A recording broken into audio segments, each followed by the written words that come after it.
We are in my garage and we're going to try and do a founder's video. And Founder of what?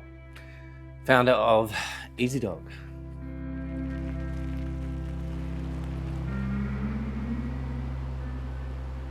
We moved to the Gold Coast when I was 10 and grew up with 5 other siblings. Obviously no phones or anything around then. We're all really active, either bike riding, surfing, sailing. Having older brothers, they get you into a lot of stuff really early and you hang out with their friends. Everything sort of started for me when we moved here, because I'd had snippets of water sports and sailing with my brother and stuff like that.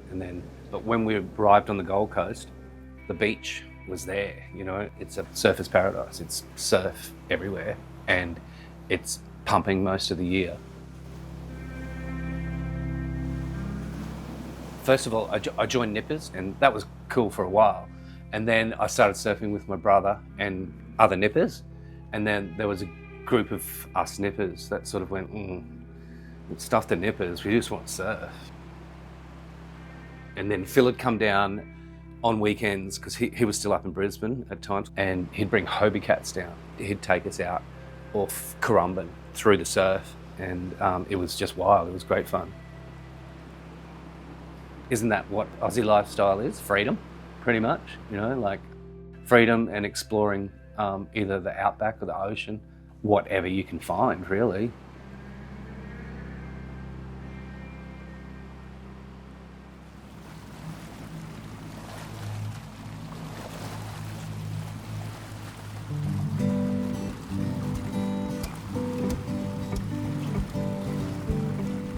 As younger guys, we worked for Phil in the marine business, and early ages of it, he made his own water ski equipment. That's what our first leash was made out of, water ski rope, basically. Pretty much started in '95 when I left Sydney, came home, and then one day I was hanging around Phil's warehouse, and apparently I was being a bit of a prig. And He sort of said to me, oh, you know, what do you think I should do? And I said to him, well, I've got a pile of short pieces of rope, short handles, all sorts of things. it was huge. It was like a big, fat pallet. And Phil said, You've always been involved with pets. Why not focus on seeing what you can do in the pet industry? And Phil just said, how about you take that pallet of stuff and get out of here, go back down the Gold Coast, make something out of it, get out of here and stop annoying everyone, basically. I think he still owes me the $400 for that pallet, but we can talk about that later. He then took the pallet and that changed his life and what he did from that moment forward. We said, okay, well, let's make a dog leash. All right, so this is the first shock-absorbing dog leash, which I invented pretty much in this garage. Water ski handle, water ski rope, sailing shock cord in the middle. This garage is where it all started, pretty much. I had staff coming, cars coming, like parcels being dropped off, and I think people thought I was selling drugs at one stage, you know, because there was so much going on. Back then we were called Big Dog Leash Company. So then I went around to all of these pet shops thinking, you know, made a couple hundred up thinking, yeah, I've got a great idea, this is fantastic. You know, I'm gonna go to these shops, I'm gonna kill it, right? It's gold mine.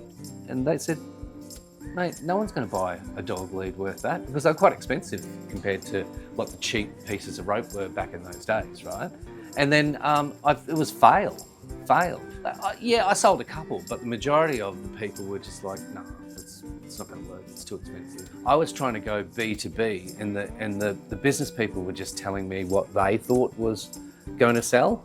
But when I went to the markets, that was the social media, and I had direct contact with people, and they were going, this is unreal, how many can I buy?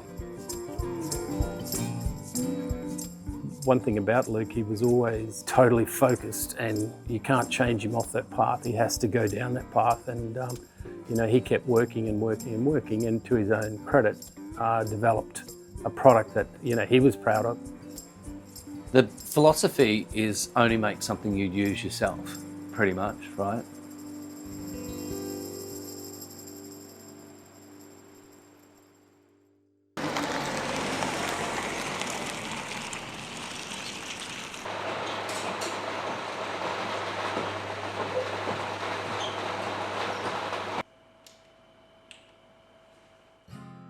we're nothing without the people.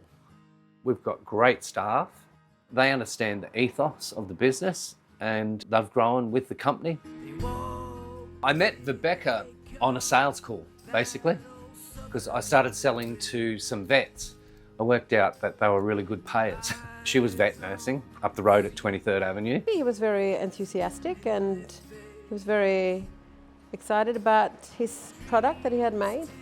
So I went around the counter and I sat next to him and I said yes, and that's how it all started.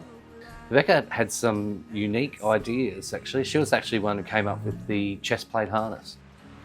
One day, Rebecca comes home from work and... You skateboarded past and you had Roger on a leash and on your skateboard, and I said that cannot be comfortable for the dog. And then you sort of said, well, why don't you make it out of neoprene and make it so it supports the chest of the dog better, basically, and spreads the load.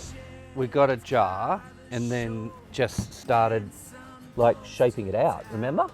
Yeah. We pretty much made them out of cardboard, cut these out, put them on the dog's chest, and then just started playing. And then we got Sonia, who was a really good sewer. To sew them. And then we started testing those. And that was the first neoprene chest plate harness. Gareth came along, I think, how old, Luke, was he? 26, 27? And I remember that, like, the first time I met him, there wasn't anything you could ask him that he didn't have an answer for. And I used to think, is this guy making it up or does he know all this? And I quickly learnt that most things he knew. The Bear Grylls sales manager. The rest is history. The rest is history, yeah. He is a fantastic employee. Or partner. Yeah. Family-owned business. I started with my brothers. My father was in the business. My wife's in the business.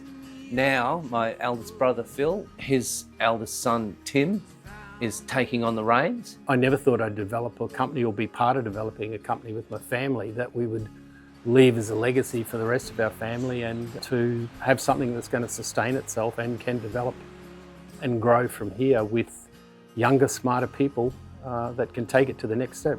Well, hey, it boils down to we're 30 years now. It didn't come easy. Like, we're 9 years straight at the markets and fairs, right? We wanted to make a company that had core values, right, of making the best products we possibly can, right? We only want to make products that we would use ourselves. So we've made the products withstand the elements of the Australian environment, and it's tested in time.